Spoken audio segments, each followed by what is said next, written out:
still a good morning here at Urban today, and just left with about 25 minutes to wrap up today's business. But the business of the week has been critically very clear, and our work has been cut out that this week we've been focusing on the issue of parenting, especially in the 21st century. What has changed from way back from the 18th century to where we are at now? And today we've had a series of interesting conversations. But there's that huge headline on your screen right now: the real housewives of Kampala, housemaids in the family. Joining us to understand better and dissect a little more on this subject is none other than Mrs. Beatrice Langariti, who's the General Secretary of Focus Uganda. Now, Focus Uganda has done quite a lot of work with changing students, transforming society, but above all, she's equally a seasoned, experienced counselor. It's nice having you on the set, madam. Thank you very much. Good. Yeah. Now, Beatrice, through your counseling experience, have you encountered cases where maids have become the real housewives? Yes, I have. As a matter of fact, many cases. You know, the thing is, people don't think about the housemaids until there's a need. And so usually maybe it's not well thought through, and so the person comes in, and then they come to me when there's a crisis. And by the time they do, if they do care, there's a lot of water that has gone under the bridge. And the only thing you can do is just try to see what you can do to put back the broken pieces together, which sometimes is very hard. But yes, there is a lot of challenges regarding maids, in most families, and it varies from one family to the other. Some cases, those that have come to me are related to, the whole relationship issue. Where do we draw the line with a maid? It could be a male maid. I don't know, what do they call male maids?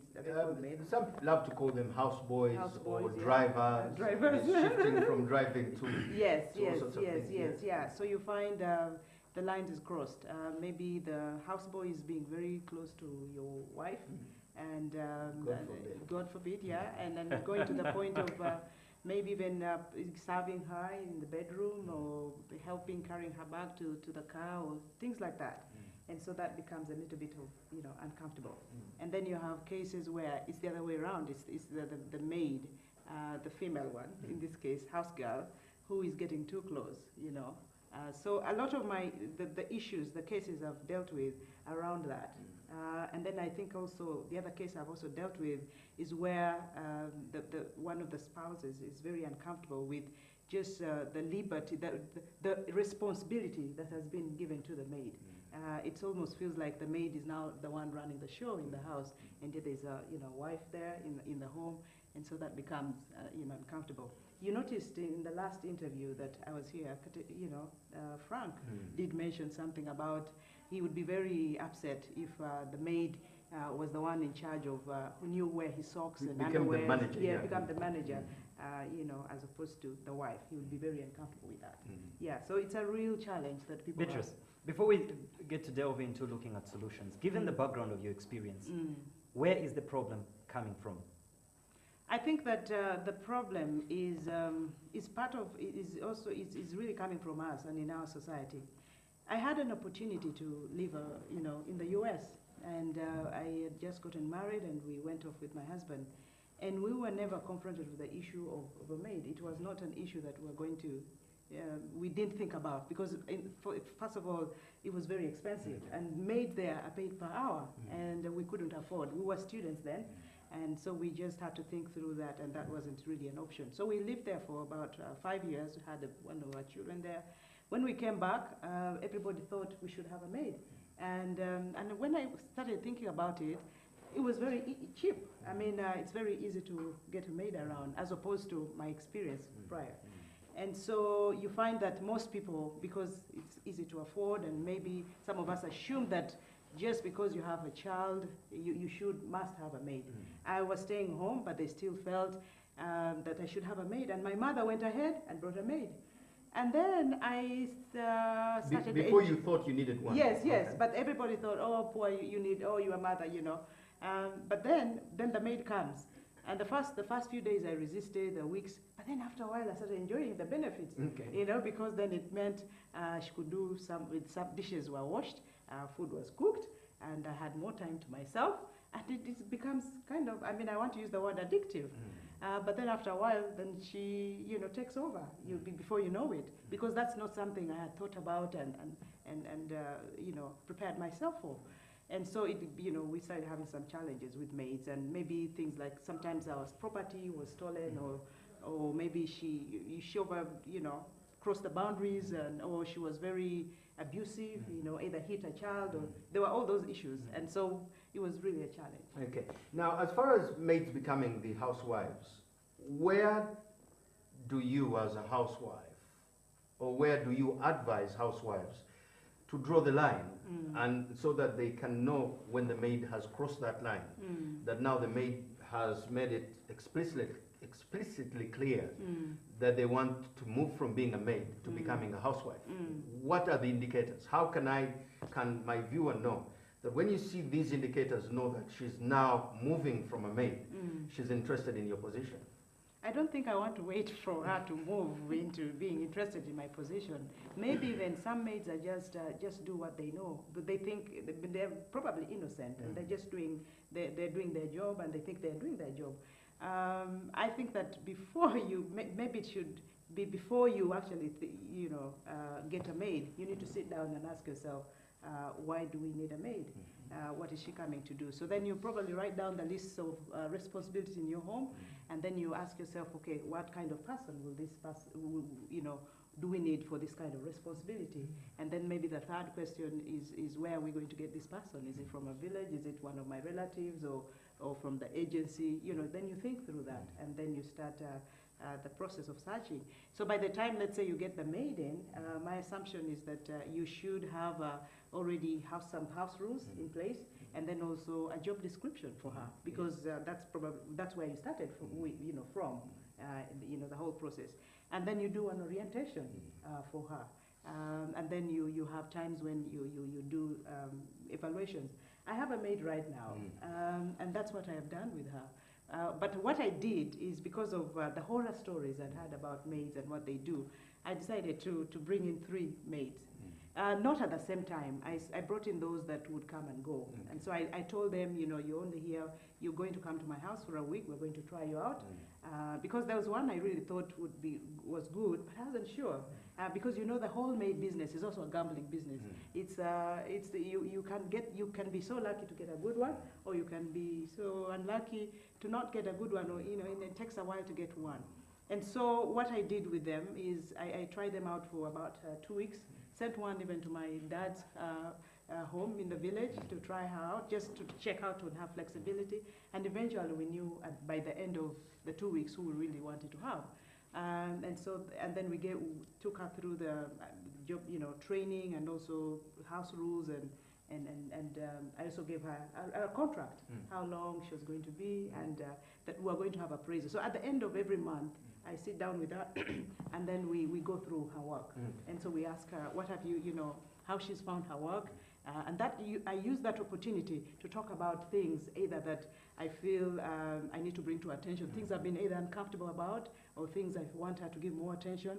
And really, as a matter of fact, we've not had really serious incidents because of those checks we have at the end of every month. Oh, if you just joined us at Urban today, and this whole week we're focusing on the business of parenting, and today specifically we take off time to draw our attention to the house helps, in other words they're called housekeepers, in any other title, but Mukomba books.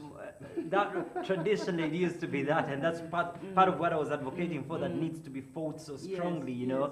But if you want to be a part of this conversation, kindly go ahead and get onto our social media platforms, look up for Urban TV and check in at Urban Today, submit in your comment what you think about it, or you can tweet with us through our Twitter handle at Urban Today, and we still can be able to communicate at the same wavelength. Now, Beatrice, you mentioned some quite very fundamental issues that I was for from the beginning, that we move then towards professionalizing the work of a housekeeper in the homes. Yes. Now, my question, I know that Samson and I and any other person watching right now, we've watched a lot of those soap operas from Mexico. Right.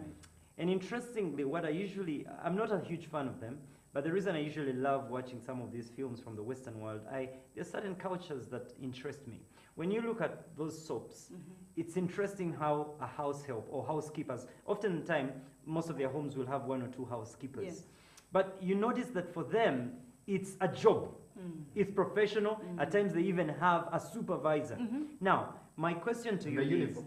yes, in uniforms. Yeah. And I feel like, yes, we may not go when you make a lot of money and you can afford luxuries of uniforms, you can get into that. But before we get into the basics of uniforms, I feel like, just like companies will have terms and conditions apply. Yes. My question to you is, what will it take for us to be able to get ourselves to that level of knowing that when you have a housekeeper, this is the way things are going to be done? Right. Because I realize that by default, a husband and a wife are going to be turned into managers. Yes. And you realize that any CEO of a company, you'll be a bird leader if there are no results in a company. Right. And you've mentioned some interesting things, like you sit down, do assessments with your house help and all that. Help the parent out there, help us understand better. Right. How do you draw benchmarks? How do you draw structures, systems to ensure that actually you've professionalized the entire area of the service of a housekeeper? Right. I think that the first thing you have to do is talk through together. I'm assuming this is a husband and wife, he in this case, and find out who would be more interested and to do this, or who has the gifting or skills to be able to do this better. And maybe if you can't, then you have to brainstorm and see outside you. Maybe you can bring in enlist some professional help to come and help you. Personally, because of my training, it just came in very handy. But also the other thing that drove me is because of my experiences with maids. I realized that the maids, there's no such a school out there that is training maids for you. You just get them either from, like the way my mom sent one from a village, I didn't know where she's coming from. And then of course you realize that you're putting your family and even your whole family at risk. Hold a little bit here. Yes. You mentioned something very important. At our boardroom talk right now, husband-wife, we are discussing who will handle, I mean, technically, who will be the supervisor if it was a company. Yes. Unfortunately, I don't know about Samson. Let me speak on behalf of so many men out there. Okay. Men like me, I don't think it's my place actually to get into the business of the inner circle of what the housekeeper is going to do. Right. There's been a natural consciousness of feeling there's no woman who will allow you access to a maid to manage them. So outright, should it be clear well, let's that... talk about this. I'm talking in general terms. I'm assuming that there will either be a houseboy, and there will also be a house girl. So houseboy I would manage. Yes, but but the reality... Can we for now just go with the general norm? Because the general norm, we know that majority is always female households. Yes, let's first go with that for now. Okay. So should it be from the word go that it's crystal clear, it's the wife going to handle? Because as a man, I'm speaking on behalf of most men. Yes. I don't think, one, I have the time for that, to be able to manage the nitty-gritties of how the housekeeper is going to do ABC and all that. Then again, equally, to draw lines, I'm better off as a man keeping my distance from this particular household. So I'm comfortable when the wife is going to be the CEO of the home. Also, depending on how she looks. Come on, regardless. Regardless. Let me just share my own personal example. I am actually, in the contract that I sign with my maid, I am usually the supervisor. Wait a minute, you signed a contract? Yes, I do. Interesting, most homes don't do this. Yeah, yes. Okay. So I sign a contract, and then there in that contract, it's clear that I'm the supervisor. And then and only unless someone I allow someone else to do, who will definitely be my husband or whoever else it might be in the home, but that will be communicated to her ahead of time.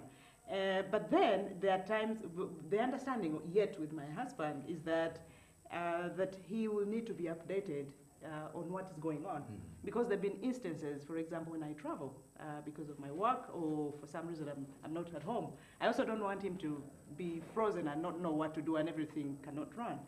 So I update him, about what's going on for his own good, because he's the head of the home and this is our home, and I'm sure he would want to know that. He would desire that things run very well at home. Let me ask a question, probably in line with transference. Okay.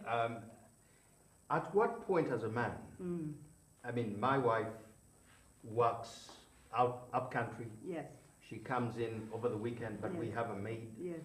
And she looks after the house and everything and so on and so forth.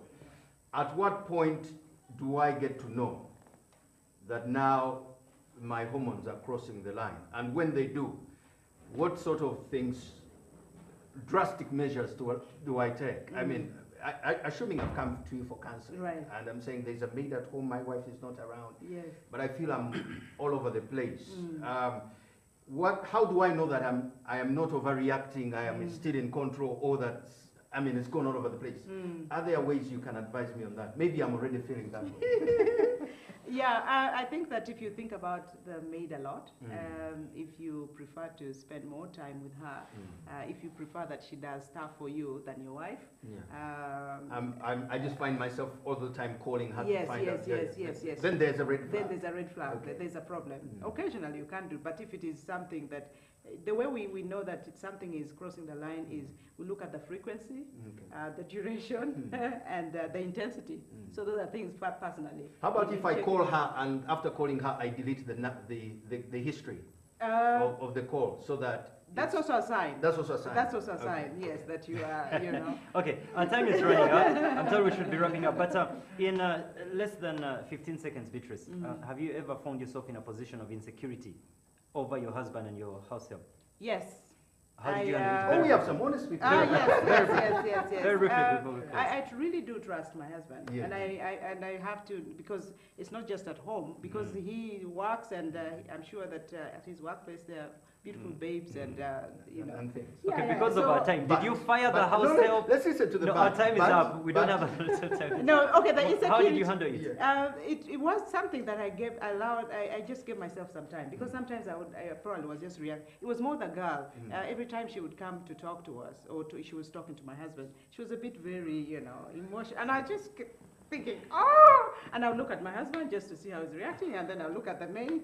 That was just a little. Okay, I tell you, we'll get Beatrice some other time again. I know that she's become a friend of this site, and I know that we'll get her again right now. Of course, we've been specifically looking at the Real Housewives of Kampala, housemates in the family. We'll take a break as soon as we get back. Of course, business and usual. Lots more to try to wrap up our talk today on Urban Today. Just stay with us kindly.